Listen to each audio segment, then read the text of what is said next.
Shalom para todos, paz do Senhor Jesus, todos bem? Então, por favor, se você puder tomar a sua Bíblia, na primeira carta de João, no capítulo 4, nós vamos ler do 1 ao 6. Primeira carta de João, capítulo 4, versículos do 1 ao 6.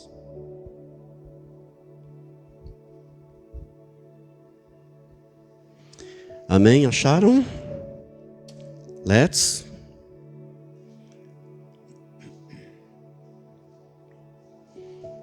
Diz assim a palavra de Deus: Amados, não deis crédito a qualquer espírito, antes, provai os espíritos se procedem de Deus, porque muitos falsos profetas têm saído pelo mundo afora. Nisto reconheceis o Espírito de Deus. Todo espírito que confessa que Jesus Cristo veio em carne é de Deus. E todo espírito que não confessa Jesus não procede de Deus.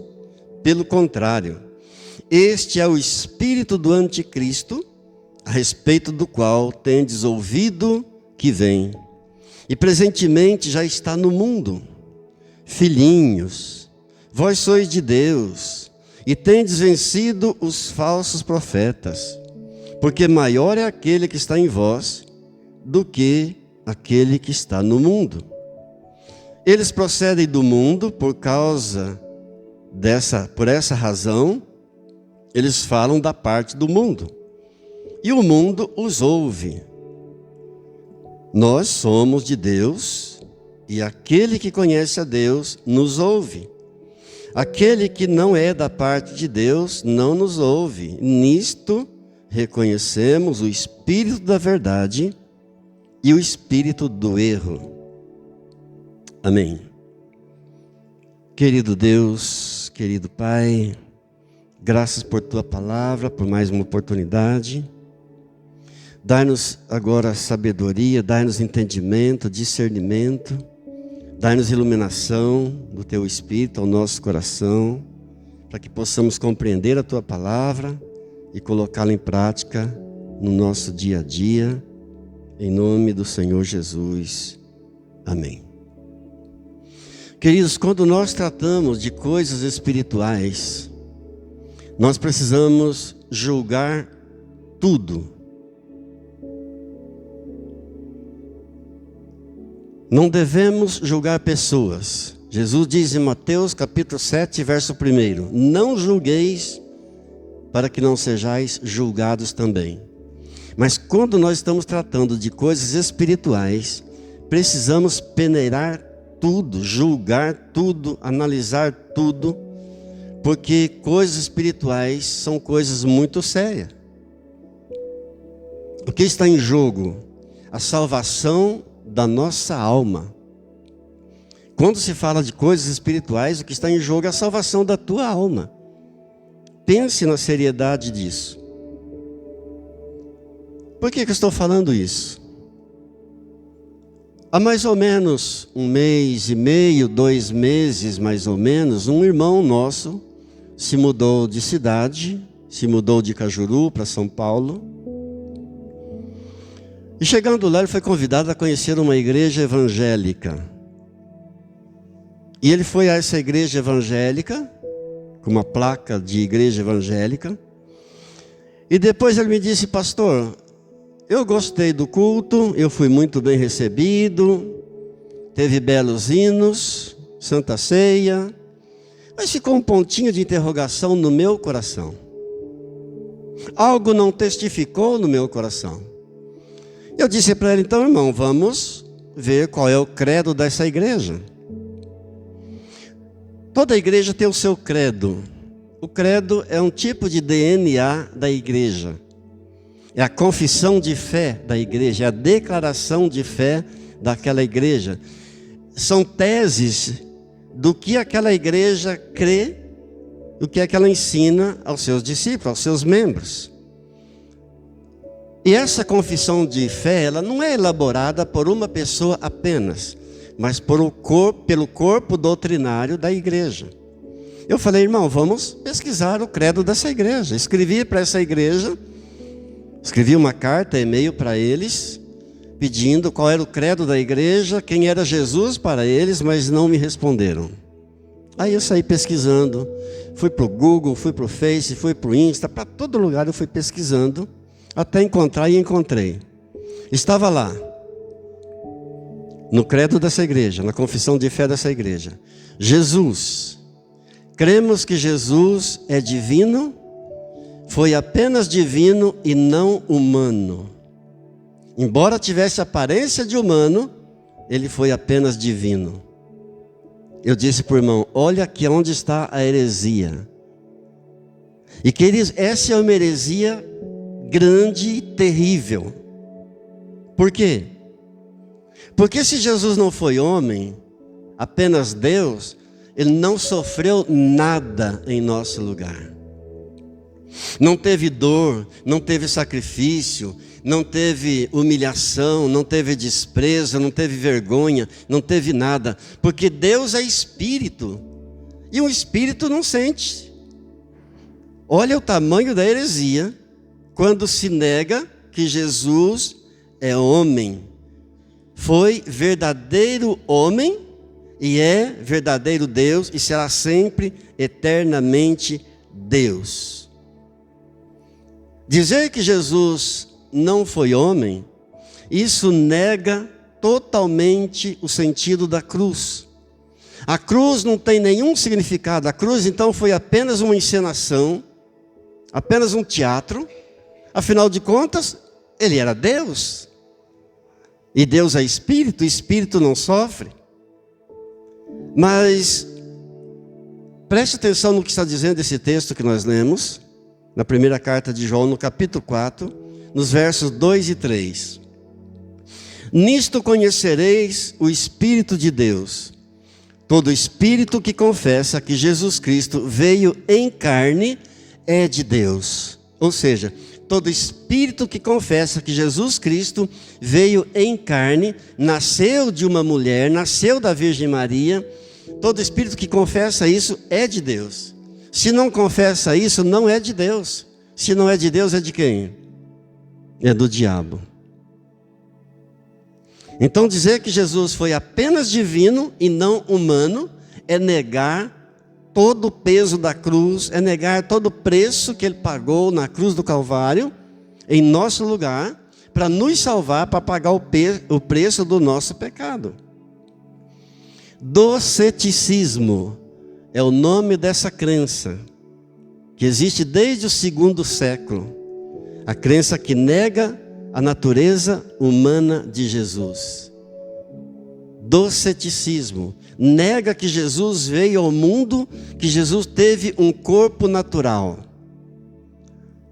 Aí eu mostrei para o irmão, falei, irmão, olha aí, aonde está, por que não testificou no teu coração?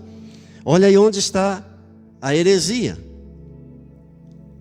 Queridos, a natureza humana de Jesus, ela é essencial para que ele pudesse morrer pelos nossos pecados.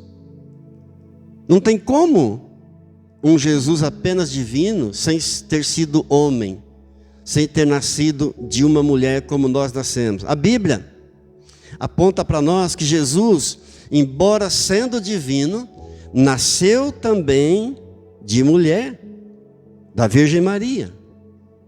Então foi também um ser humano. E como ser humano, ele experimentou a fome, ele experimentou a sede, ele experimentou o cansaço, ele experimentou a tristeza, ele experimentou a dor. Como ser humano, ele experimentou todos os sentimentos que nós também experimentamos. Ser humano igual a nós, exceto no pecado. Nunca pecou, nunca transgrediu um ponto sequer de toda a lei. Diga graças a Deus.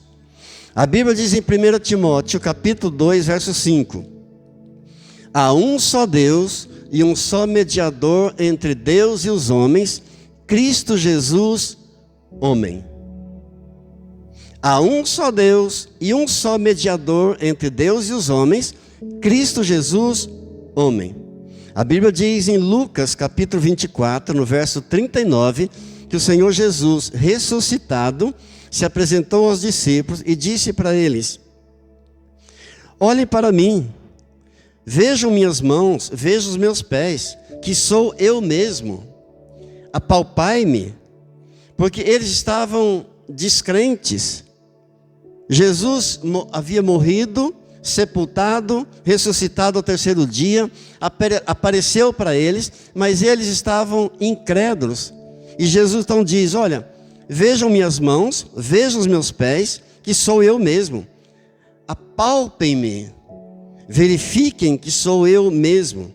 Porque um espírito não tem carne e ossos, como vocês estão vendo que eu tenho. Foi preciso Jesus mostrar para eles o sinal dos cravos nas mãos e o sinal dos cravos nos pés e dizer para eles: sou eu mesmo. Um espírito não tem carne e ossos, como vocês estão vendo que eu tenho carne e osso. Então, queridos, todo cuidado quando se trata de coisas espirituais. Temos que peneirar tudo, analisar, julgar, para ver se ali... A Bíblia fala que há o espírito de erro e o espírito da verdade. Então precisamos analisar bem, orar, pedir a Deus discernimento, sabedoria, tomar muito cuidado, como está dizendo o texto para nós. Espírito do erro, espírito da verdade. Coisa que parece evangelho, mas não é evangelho. Parece igreja, mas não é igreja. Parece pastor, mas não é pastor. Canta hinos, ora, profetiza, mas Deus está longe daquilo ali. Diga: Senhor, me ajude. A Bíblia diz em Tiago, capítulo 2, verso 10: qualquer que guarda toda a lei, mas tropeça em um só ponto, se torna culpado de toda a lei. Eu posso guardar toda a lei, mas se tropeçar em um só ponto, eu me torno culpado de toda a lei. Que Deus nos ajude. Amém, queridos? Tem muita gente enganada com Deus. Tem muita gente achando que com Deus também tem um jeitinho. Terá um jeitinho naquele dia. Não vai ter jeitinho. Qualquer que cumpre toda a lei, mas tropeça num só ponto da lei, transgride toda a lei e se torna culpado de toda a lei. Bem, nós temos meditado há várias semanas nos sofrimentos do Senhor Jesus, do jardim do Getsêmani. Depois meditamos no sofrimento do Senhor Jesus no Calvário. E extraímos ali preciosas lições. Hoje eu gostaria de extrair algumas lições com você de Jesus no sepulcro. Jardim, Calvário e sepulcro. Então, para isso eu peço, por favor, que você abra sua Bíblia no Evangelho de João, no capítulo 19. Nós lemos já a primeira carta de João, agora nós vamos para o Evangelho de João, no capítulo 19. E no verso 41.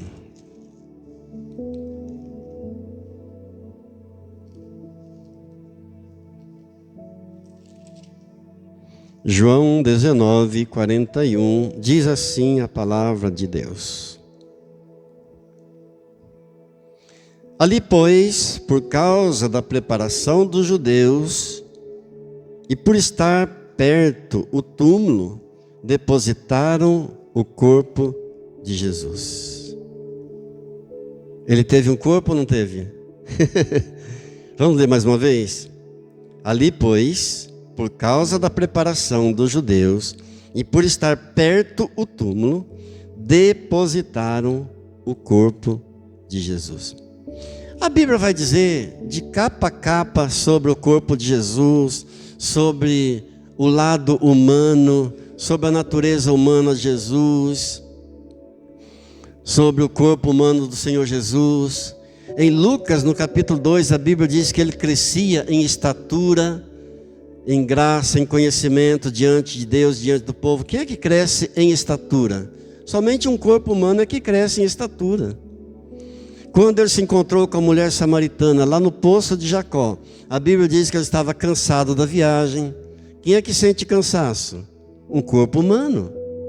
A Bíblia fala que ele sentiu sede, ele teve fome. Ali no poço de Jacó, ele se assentou para descansar. Os discípulos foram à cidade comprar mantimentos.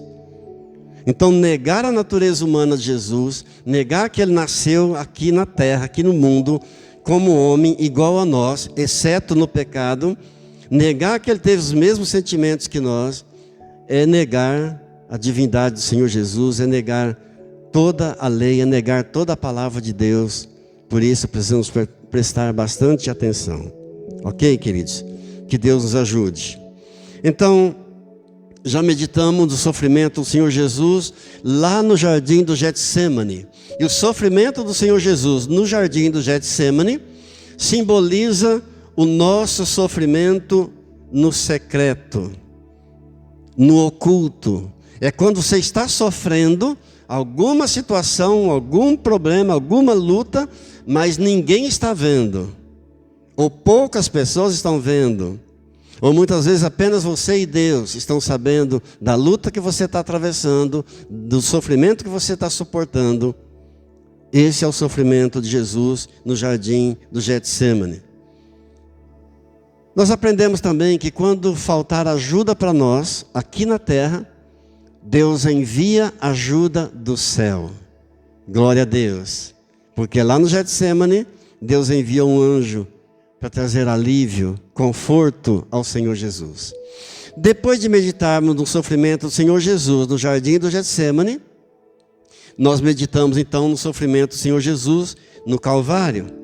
E o sofrimento de Jesus no Calvário simboliza o nosso sofrimento público, porque lá no Calvário Jesus foi exposto e todo mundo pôde ver o sofrimento dele.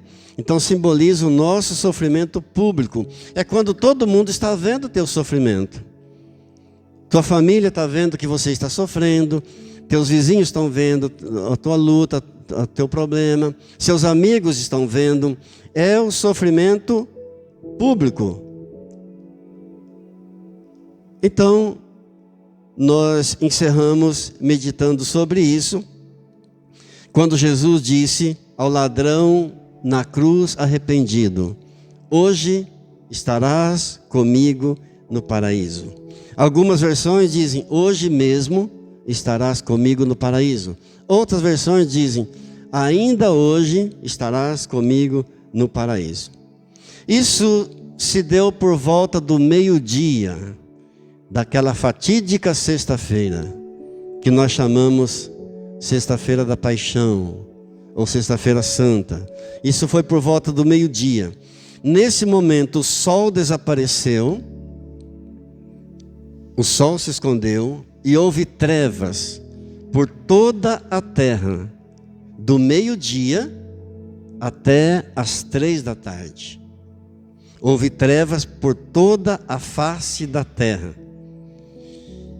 E às 3 horas da tarde, então, o Senhor Jesus entrega o seu Espírito ao Pai. Em grande voz, em grande brado, com voz forte, em voz alta, ele diz: Pai, está consumado, nas tuas mãos eu entrego o meu Espírito. O grande detalhe aqui, queridos, presta atenção para isso, é um detalhe importante nisso, é que a morte não venceu o Senhor Jesus. Ele decidiu se entregar. Ao meio-dia disse ao ladrão: hoje tu estarás comigo no paraíso.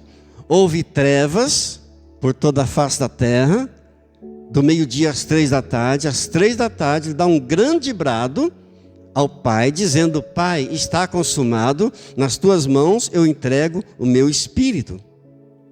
E em João, no Evangelho de João, no capítulo 10, no verso 18, Jesus diz assim: ninguém tira a vida de mim, eu espontaneamente a dou, e tenho poder para dar e reassumi-la novamente. E esse poder, essa autoridade, eu recebi do meu Pai. Ninguém matou Jesus. Ele espontaneamente entregou por amor de mim, por amor de você. Ninguém tira a vida de mim. Eu a dou voluntariamente, espontaneamente. Glória a Deus. Então, domingo passado, nós meditamos que Jesus não foi crucificado porque Pilatos condenou. Jesus não foi crucificado porque um soldado pregou o corpo dele na cruz. Jesus, quando percebeu que o propósito da cruz havia se cumprido, entregou seu espírito ao Pai, dizendo: Pai, está consumado, ou seja, Pai, está acabado, Pai, está concluído, Pai, é irrevogável. Isto é irrevogável. Nas tuas mãos entrego o meu espírito. Diga glória a Deus.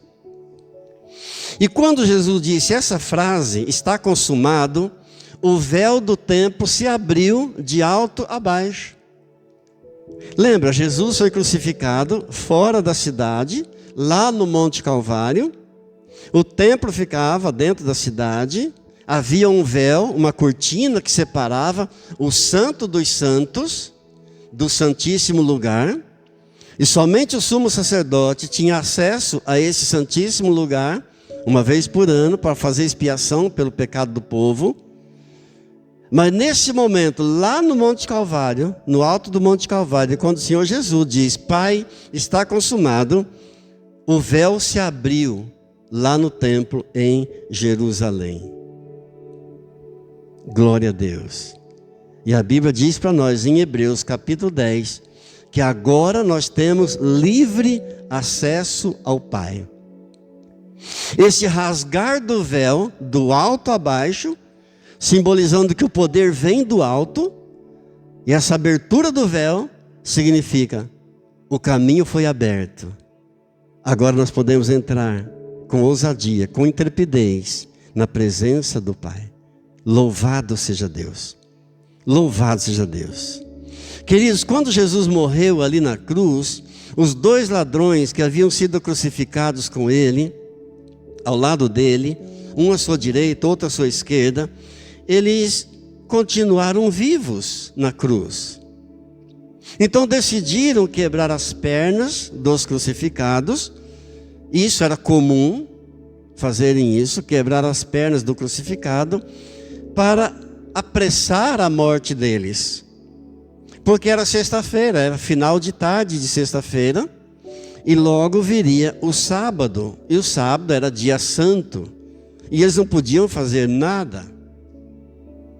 Para nós, o dia começa a 0 hora. Mas para o judeu não. O dia começa no pôr do sol da tarde. Começa um novo dia. Então, no pôr do sol da sexta-feira, fatídica sexta-feira, que nós chamamos da paixão, viria já o sábado, no pôr do sol daquela sexta-feira. Já entraria o sábado para o judeu. E os corpos não poderiam permanecer na cruz. Então decidiram quebrar os ossos para então agilizar, apressar a morte. E por que quebravam os ossos das pernas? Porque um crucificado, ele não morria apenas pelos cravos nas mãos e pelos cravos nos pés. Na cruz, estando ali pregado na cruz, o corpo do crucificado começava a pender para baixo. E as costelas pressionavam os pulmões. E ele ficava então asfixiado, ele ficava sem ar. Então, além da dor, o crucificado precisava fazer grande força para erguer a sua cabeça e respirar. Mas o corpo voltava a pender para baixo, e as costelas pressionavam os pulmões, e ele ficava sem ar. Então ele ficava nessa agonia, nesse sofrimento, além da dor, o sofrimento, ter que fazer força para erguer a cabeça, para poder respirar. E dependendo da saúde, da estrutura física de um crucificado, ele poderia passar ali 2, 3 dias Por isso decidiram quebrar as pernas, porque assim eles não teriam como erguer mais a sua cabeça e morreriam asfixiados. Bom, Jesus foi crucificado na cruz do meio, você sabe disso. Dependendo do lado em que o soldado viesse para quebrar as pernas, Jesus seria o segundo a ter as pernas quebradas. Correto?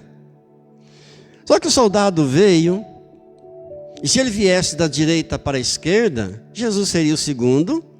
E se ele viesse também da esquerda para a direita, também Jesus seria o segundo a ter as pernas quebradas. Mas por alguma razão, ele quebrou as pernas do primeiro e pulou Jesus. E quebrou as pernas do segundo ladrão.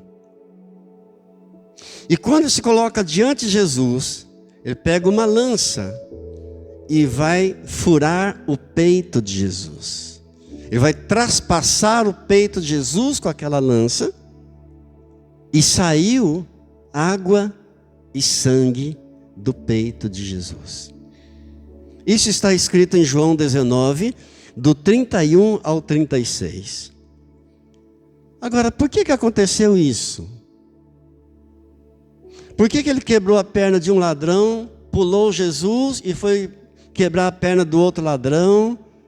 E para Jesus ele veio com uma lança e traspassou o lado de Jesus, para se cumprir profecias bíblicas, para que se cumprissem promessas de Deus, queridos, promessas de Deus.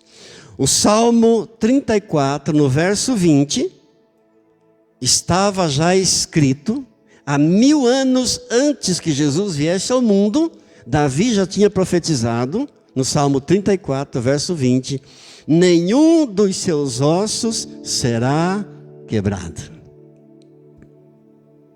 Então aqui na cruz do Calvário está se cumprindo as profecias do Antigo Testamento, as promessas de Deus do Antigo Testamento. Uma segunda profecia, em Zacarias, no capítulo 12, no verso 10, já estava escrito, já estava profetizado que olharão para eles e verão aquele a quem transpassaram. Olharão para ele e verão aquele a quem transpassaram. Uma terceira profecia, já estava tudo escrito em Isaías, no capítulo 53, ele foi transpassado. Então ali na cruz do Calvário estava se cumprindo essas profecias de Davi no Salmo 34, 20, 1000 anos antes que Jesus viesse ao mundo, que nenhum dos seus ossos seria quebrado. De Zacarias, 500 anos antes de Cristo, já estava profetizado que olharão para aquele a quem transpassaram. Profecia de Isaías, em 53, verso 5, 400 anos antes de Cristo, dizendo que ele foi transpassado. Qual é a lição que nós tiramos aqui? Nós já tiramos a lição do Calvário, que o Calvário é o lugar do sofrimento público. Quando Jesus foi exposto, é quando nós sofremos também publicamente, somos expostos, todo mundo vê o nosso sofrimento também, tiramos essa lição. Calvário também é o lugar de Deus cumprir promessas. Quando você estiver passando uma luta que você vê que você não está aguentando, sabe aquela situação que a pessoa fala assim, gente, eu estou num Calvário. Lembre-se que Calvário também é lugar de cumprimento das promessas de Deus para a tua vida, em nome de Jesus. Amém. Mesmo no Calvário, Deus vai trazer uma resposta para você, Deus vai trazer uma promessa maravilhosa para você. Bem, chegamos no Evangelho de João, no capítulo 19, no verso 38, quando José de Arimateia pede para Pilatos a permissão para cuidar do corpo de Jesus. José de Arimateia pede para Pilatos a permissão para tirar o corpo de Jesus da cruz, e Pilatos então permite. Quando chegamos no verso 39, quem aparece? Aparece Nicodemos, aquele que lá atrás, lá em João capítulo 3, Jesus disse para ele que ele precisaria nascer de novo. Agora aparece Nicodemos, ali, ao pé da cruz, trazendo 100 libras de mirra. Você sabe que mirra era uma resina aromática, importada, de preço muito alto. 100 libras de mirra, se transformar em peso em quilos, vai dar aí 32 a 34 quilos de mirra. Nicodemos está trazendo esse óleo precioso, aromático, para ungir o corpo de Jesus. E essa ação de Nicodemos demonstra para nós a fé que havia no coração dele. Verdadeiramente esse homem se converteu. Isso demonstra para nós o reconhecimento dele ao Senhor Jesus. Nicodemos era um homem muito rico. Ele era membro do Sinédrio em Jerusalém. Ele era da alta sociedade judaica. Por isso ele traz toda essa mirra, 34 quilos de mirra, para embalsamar o corpo de Jesus. Você pode pensar assim, mas não é exagero?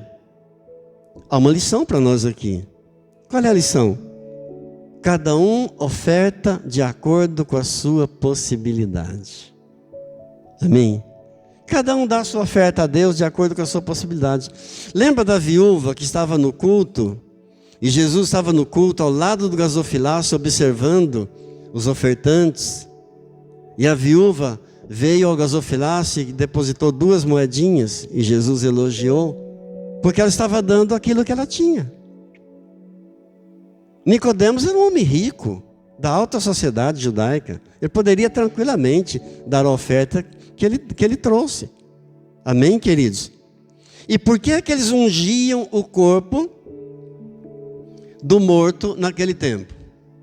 Por que ungir com esse óleo, com essa resina aromática, com mirra? Porque não havia formol. Não existia formol. Então era para preservação do corpo. José de Arimateia, então, tirou o corpo de Jesus da cruz, envolveu em um lençol e colocou em um sepulcro novo, onde ninguém ainda havia sido sepultado. Esse sepulcro era de José de Arimateia. Era um sepulcro grande, que daria para sepultar várias pessoas. Ele havia comprado para a família dele, mas ninguém tinha sido sepultado ainda. Então José de Arimateia coloca o corpo de Jesus nesse sepulcro. E você note, Jesus viveu aqui como homem, morreu, mas nunca comprou um sepulcro. Por quê? Ele usaria apenas por 3 dias. Para que ele iria comprar um sepulcro, se ele precisaria apenas por 3 dias? Amém, queridos? Glória a Deus.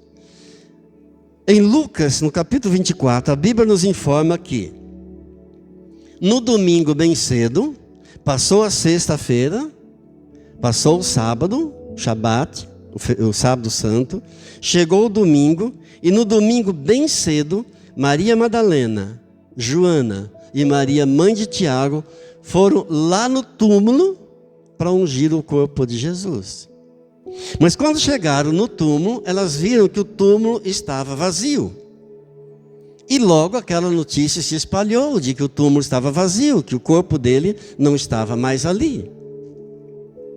E quando os discípulos, os apóstolos, ficaram sabendo, eles, enquanto isso, estavam trancados no cenáculo, numa casa em Jerusalém, com medo de que os judeus fizessem o mesmo que fizeram com Jesus, fizessem com eles. Estavam trancados com medo. Mas logo que a notícia espalhou, Pedro e João saíram correndo até o sepulcro. João correu mais, chegou na frente, era mais jovem, mas inexperiente, medroso, quando viu o sepulcro vazio, não entrou. Pedro, mais idoso um pouco, chegou depois, mais corajoso, mais experiente, entrou no sepulcro. E a Bíblia diz que ele viu ali o lençol, aquele lençol que José de Arimateia havia envolvido o corpo de Jesus, o lençol ali no chão, e o lenço que Jesus usara, dobrado cuidadosamente, colocado do lado. Eu gostaria que você prestasse bem atenção nesse detalhe, porque isso aqui é importante. O lençol estava no chão, mas o lenço de Jesus, algumas Bíblias dizem que está, algumas versões dizem que ele estava enrolado, outras dizem que estava dobrado, mas de qualquer maneira ele estava colocado cuidadosamente ali do lado. Qual é a lição que nós tiramos aqui? O que isso tem a ver? Isso pode não ter nenhum significado para nós, mas para um judeu tem muito significado. É que um judeu, um senhor, uma autoridade ou um dono de muitas propriedades, quando fazia sua refeição e seus servos ficavam observando à volta, quando ele terminava a sua refeição, ele embolava o seu lenço e jogava. Mas quando ele precisava sair e não havia terminado a refeição, ele dobrava o lenço e deixava cuidadosamente dobrado do lado. Os servos entendiam que não poderiam ainda retirar a mesa, porque o seu senhor não havia terminado. O seu senhor ainda voltaria, continuaria na refeição. Tinha esse significado. Quando Jesus deixa o seu lenço dobradinho, cuidadosamente ao lado, ele estava deixando uma mensagem: eu voltarei. Eu voltarei. Ele vai voltar. Diga glórias a Deus. Glória a Deus. Eu vou voltar. Não para buscar um lenço dobrado dentro de um túmulo, mas para buscar um povo que me ama, para buscar um povo que está esperando a minha volta. Graças a Deus. Amém, queridos? Um povo que me espera. Agora eu gostaria de ler com você, em João, capítulo 20, que a gente já leu, os versos 11 e 12, por favor. João 20, 11 e 12. Diz assim: Maria, entretanto, permanecia junto à entrada do túmulo, chorando. Enquanto chorava, abaixou-se e olhou para dentro do túmulo, e viu 2 anjos vestidos de branco, sentados onde o corpo de Jesus fora posto, um à cabeceira, outro aos pés. Veja, Maria está ali chorando, abaixou-se chorando, olhou dentro do túmulo e viu 2 anjos aonde o corpo do Senhor Jesus havia sido depositado. Um na cabeceira e outro aos pés. Em Lucas, no capítulo 24, no verso 5, a Bíblia diz que os anjos olharam para Maria Madalena, e disseram: o que você procura? E por que você está chorando? Por que você procura entre os mortos aquele que está vivo? Por que procura entre os mortos o que vive? E Maria está chorando. Sabe por quê, queridos? Porque para nós, o sepulcro significa o fim de todas as coisas. Para Jesus, não. Para Jesus, o sepulcro significa o recomeço, um novo tempo. Para nós, o túmulo é coisa horrenda demais, significa o fim, acabou. Mas para Jesus é uma nova etapa que está iniciando. Amém? Glória a Deus. Em João capítulo 20, no verso 12, está dizendo: Maria vê esses dois anjos sobre uma caixa de pedra onde Jesus foi colocado. Faziam-se uma caixa, uma espécie de caixa de pedra, e colocavam o corpo sobre essa caixa. E é sobre essa caixa vazia que ela vê dois anjos, um na cabeceira e outro aos pés, como se fosse uma cama de pedra, e onde colocavam os corpos. No Antigo Testamento, Deus ordenou que Moisés fizesse uma caixa. E dentro dessa caixa, feita de madeira de acácia, revestida de ouro, que Moisés colocasse as tábuas da lei, o cajado de Arão, a vara de Arão e um pote com maná. E essa caixa, conhecida como Arca da Aliança, simbolizava a presença de Deus. Aonde essa caixa chegava, onde a Arca da Aliança chegava, ali era a presença de Deus, a glória de Deus estava dentro dessa caixa. E curiosamente, essa caixa também continha sobre ela, no propiciatório, na tampa dela, dois anjos com rosto de criança. Dois anjos com rosto de criança, um na cabeceira e outro aos pés. Essa caixa, chamada Arca da Aliança, representando a glória de Deus, era a expressão máxima da presença de Deus no Antigo Testamento.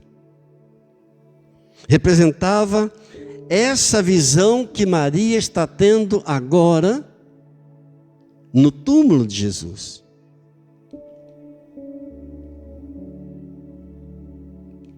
Com dois anjos também, um na cabeceira e outro aos pés. E qual a diferença entre as duas caixas? A do Antigo Testamento estava cheia daquilo que representava a glória de Deus. As tábuas da lei, a vara de Arão e o pote com maná. E a caixa do túmulo, ela está vazia. Apenas os dois anjos. O que estava dentro da caixa do Antigo Testamento, a glória de Deus. Para onde foi a glória de Deus agora? A glória de Deus agora está no meio de nós. Cristo Jesus ressuscitado, habitando dentro de nós e no meio de nós, aonde você for, em qualquer lugar do mundo, Ele prometeu: eis que eu estou convosco todos os dias, até a consumação dos séculos. A glória de Deus, que do Antigo Testamento ficava dentro da caixa, a caixa do túmulo agora vazia, significa que a glória agora está aqui no meio de nós. Só quem crê, diga glória a Deus. Amém. Amém. Ele prometeu, queridos, que onde estiverem dois ou mais reunidos no nome dEle, Ele estará presente. Ele está aqui. Diga: eu creio, Senhor. Glória a Deus. A glória agora habita dentro de nós, dentro de você. Em João, no capítulo 20 ainda, o verso 14, do 14 ao 18, diz assim: tendo dito isto, voltou-se para trás e viu Jesus em pé. O que é que Maria disse quando o anjo perguntou para ela: por que você está chorando? O que você está procurando? A quem você está buscando? Tendo dito isto, ela virou-se para trás, voltou-se para trás e viu Jesus em pé, mas não reconheceu que era Jesus. Perguntou-lhe Jesus: mulher, por que choras? A quem procuras? E ela, supondo ser ele o jardineiro, respondeu: Senhor, se tu o tiraste, dize-me onde o puseste, e eu o levarei. E disse-lhe Jesus: Maria. E ela, voltando-se, lhe disse, em hebraico, Rabone. Rabone quer dizer mestre. Aleluia. Que quer dizer mestre. Recomendou-lhe Jesus: não me detenhas, ou seja, não me segures. Não me detenhas, porque ainda não subi para meu Pai, mas vai ter com os meus irmãos e diz-lhes: subo para meu Pai e vosso Pai, para meu Deus e vosso Deus. Então saiu Maria Madalena, anunciando aos discípulos: eu vi o Senhor. E contava que ele lhe dissera todas essas coisas, contando aos discípulos que Jesus havia dito todas essas coisas para ela. Queridos, o que é que nós entendemos aqui? Que lição mais nós tiramos aqui? Maria vê um jardineiro. Na cabeça dela era o jardineiro. Ela não reconheceu que era Jesus. E Jesus pergunta: por que você chora? Quem você está buscando? Ela diz: eu estou procurando pelo meu Senhor. Cadê o corpo dele? Se foi você que tirou o corpo dele aqui, me diga onde está, que eu vou levá-lo. Cadê o corpo dele? Jesus então olha para ela e diz: Maria. E nesse instante que Jesus a chama pelo nome, Maria, ela reconheceu que era Jesus, diz: Rabone, mestre. Jesus diz: não me detenhas, não me segure, eu ainda não subi para o meu Pai, eu vou subir para o meu Pai e vosso Pai. Vai e anuncia aos meus irmãos que eu ressuscitei. Aleluia, glória a Deus. Avisa lá que eu ressuscitei. Queridos, por que Jesus aparece como um jardineiro? Em 1 Coríntios, no capítulo 15, no verso 45, Paulo nos diz que Jesus é chamado de o segundo Adão. Sabe por que ele apareceu como um jardineiro para Maria Madalena, lá no túmulo? Porque o primeiro Adão também era jardineiro. Em Gênesis capítulo 2, verso 15, Deus disse ao primeiro Adão: toma esse jardim, cuida desse jardim para mim. Só que o primeiro Adão falhou. O primeiro Adão foi enganado pelo diabo. O primeiro Adão caiu. Mas o segundo Adão derrotou o diabo. O segundo Adão, Jesus, derrotou o pecado. O segundo Adão, Jesus, derrotou o mundo e vive para sempre. Derrotou a morte e vive, ressuscitou, está vivo no meio de nós para toda a eternidade. Amém. Glória a Deus. Glória a Deus. Aleluia. Queridos, por que Jesus ressuscitado não apareceu para Pedro? Por que Jesus ressuscitado não apareceu para João?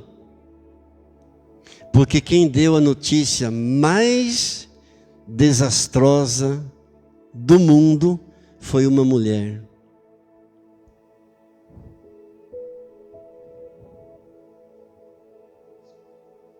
Quem deu a notícia mais pavorosa, a notícia mais horrenda, mais devastadora da história da humanidade foi uma mulher. Foi Eva, dizendo para Adão: não tem problema não comer o fruto, pode comer, não vai acontecer nada. Agora Jesus vai usar uma mulher para dar a notícia mais importante, a notícia mais maravilhosa de toda a história da humanidade. Diga para eles que eu ressuscitei. Amém. Aleluia. Jesus vai fazer um concerto. Diga para eles que eu ressuscitei. Para nós, queridos, sepulcro significa o fim de tudo, mas para Jesus tem algo a mais além do sepulcro. Tudo não acaba no túmulo. Tudo não acaba no sepulcro. A história não vai terminar no túmulo. O túmulo é o começo de uma nova fase. O túmulo é o começo de um novo tempo na tua vida. Tem muito mais ainda além do túmulo. Lá não termina tudo. Entenda isso, porque isso é importantíssimo. A sepultura não é o fim de tudo, não. É o começo de uma nova vida, de um novo tempo, de uma nova fase com Deus na eternidade. Diga glória a Deus. Quem sabe, e agora eu vou conjecturar um pouco, quem sabe eu esteja falando para alguém que esteja vivendo a fase do jardim. Lembra da fase do jardim? Significa o sofrimento secreto. Quando poucas pessoas ou nenhuma pessoa está vendo a tua luta, a tua dor, o teu sofrimento,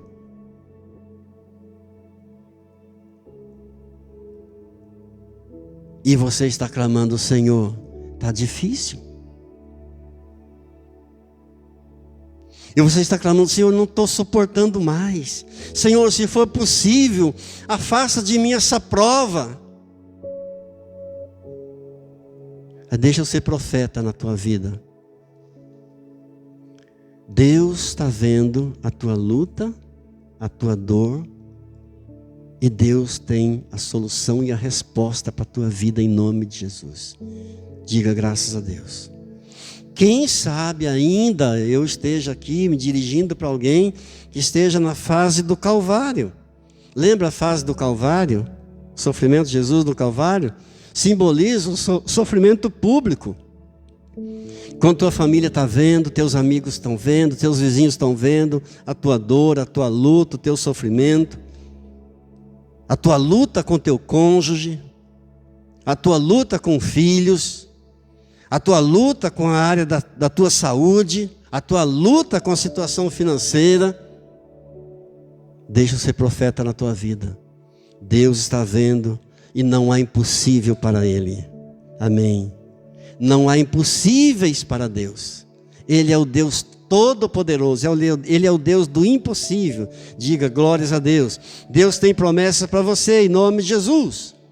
Mas quem sabe também eu esteja me dirigindo a alguém que esteja na fase do sepulcro. Sabe qual é a fase do sepulcro? O que significa? É quando todo mundo olha e diz para você: não tem mais jeito. Acabou, é irreversível, não tem mais solução. Mas para Jesus, o sepulcro é o começo de uma nova fase. Amém. Amém. Deus tem muito mais para você, além do sepulcro. 1 Coríntios 2:9. Nem olhos viram, nem ouvidos ouviram, nem jamais penetrou em coração humano aquilo que Deus tem reservado para aqueles que o amam. Diga: Senhor, eu te amo. Glória a Deus. Amém. Glória a Deus. Glória a Deus.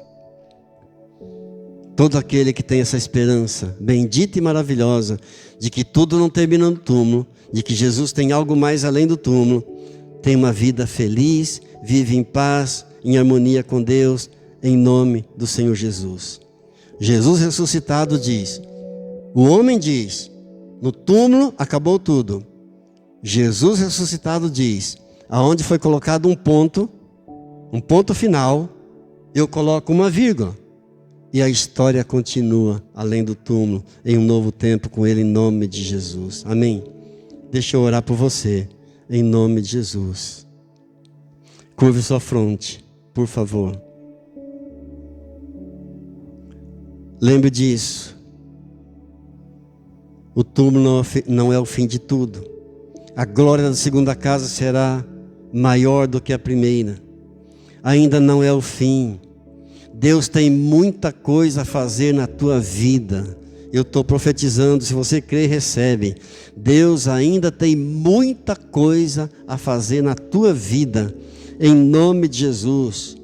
Tudo não termina na sepultura, é o começo de um novo tempo. O teu último dia aqui na terra será o primeiro dia na eternidade com Deus, se você perseverar até o fim, porque aquele que perseverar até o fim será salvo.